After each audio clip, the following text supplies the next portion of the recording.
No build video today, but hopefully something that's infinitely more usable to you as a fellow Remnant 2 player.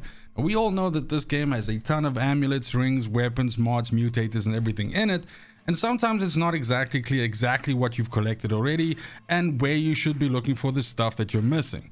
Over the last couple of days I've been putting together a file that does exactly that.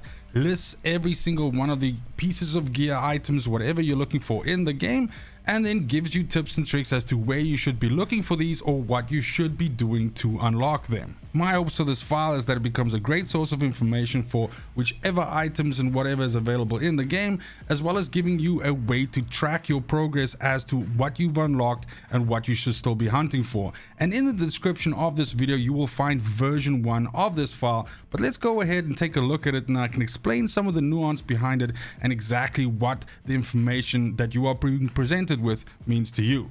So if we go over here to the file itself, I do apologize, it's going to be super small right now as I give the outline. We'll dive into a little bit of detail more as we get into it, but the bottom line is at the bottom of the file we have two tabs at the moment: an amulets tab, which has every single one of the amulets in the game in there, as well as a rings tab, which has every single one of the rings available in the game right now. You will see there are some relics, weapons, mods and mutator tabs as well, with work in progress behind them, and these are the tabs which I'm still working on. So yes, this is a gift to you, but it is also a gift in progress. This will take me a little while longer to build, but I wanted to get this out because my wife's about to go into labor and I wanted to give you guys something to work with while I go AFK for a little while. So hopefully this can keep you busy a bit. But bottom line here is the amulet itself. I have the name, I have the effect of the amulet, I have the world or the biome in which this world is in, as well as the sub area or the sub place where you should be searching for it, as well as some general comments as to finding this item or what you should be doing to get that. Also, I have a column here just for kind of like a checklist, like a tick list, but the only way that you'll be able to tick these boxes is of course if you make a copy of this file, which I've enabled. All of you can make copies of this file, so you don't have to look at the original the whole time. You can simply just go to file at the top here. I just do this in my face here, and you can just save yourself a copy of this file, make a copy, and you have your own offline version of this, and then you can just check back every once in a while and see the changes that I've made. As mentioned, this is a living document and it's entirely possible that there might be one or two mistakes in here.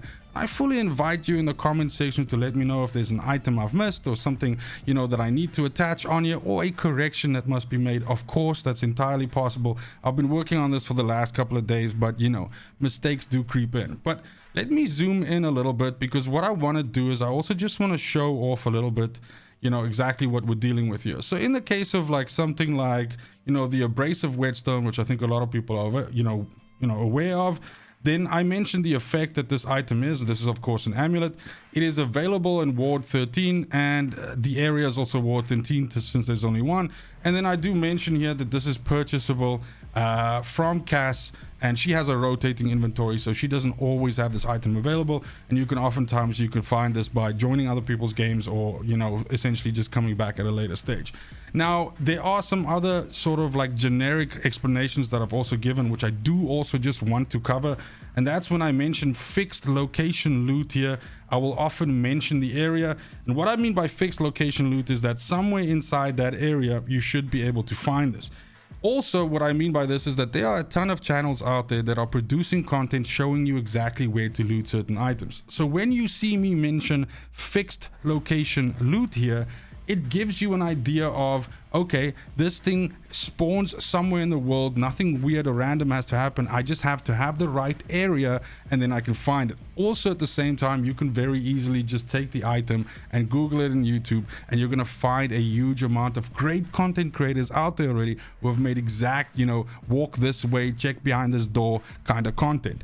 Now hopefully in version 2 or 3 of this document I will add another column at the end here where I will start linking some of these videos and just giving you an idea of which video you should trust, which one gives you the best idea of where the location might be. This might be something that I might also crowdsource out to each and every one of you if you find that you'd like to partake in that. But the bottom line is, as mentioned, I want to give a bird's eye view of the best way to find all of this gear. Now, as mentioned, over time, I will be populating the relics, the weapons, the mods, and the mutators. But for now, I think the amulets and the rings are 100% complete, or let's say 99% complete. And there's still a little bit of refinement here and there that I can do. Now, last but not least, what this also allows you to do is, for instance, in the case of when you want to, be concentrating on specific builds or something like that, like let's say, for example, you want to make a fire build. So you want to see which rings give you any kinds of effects that, affect like elements or something like that. Again, filters here allow us to do cool stuff. So we can basically just take the filter off and we can just say elemental in here and select all, and this is going to give us all of the rings in the game currently right now which have some form of effect on elemental, and this will help you to, for instance, push towards a build like that. This of course works for bleed and everything like that, and the entire document is keyword searchable, so this is super easy and super straightforward to navigate. That's pretty much it for the video. Thank you so much for watching. I appreciate you. I'm super open to any suggestions on how to improve the functionality, readability, and usability of this file. So feel free to use the comment section to let me know what you'd like added to the file or which improvements you'd like to see. As mentioned, this is a living, breathing document for us as players in the Remnant 2 community. And I know that there are plenty of sites out there that have this information readily available and just something that you can browse on the internet. But in a way, this is something that you can carry with you, and it's also a kind of fun way for you to track exactly what you've already looted and what you haven't looted, because if you're a completionist or a loot hole like myself, one of the things I'm constantly looking for is any potential rings, weapons, amulets, or whatever that I might have missed. Other than that, it's just super important to me that you have a fantastic morning, afternoon, evening, wherever you are in the world. Till next video, fucking cheers.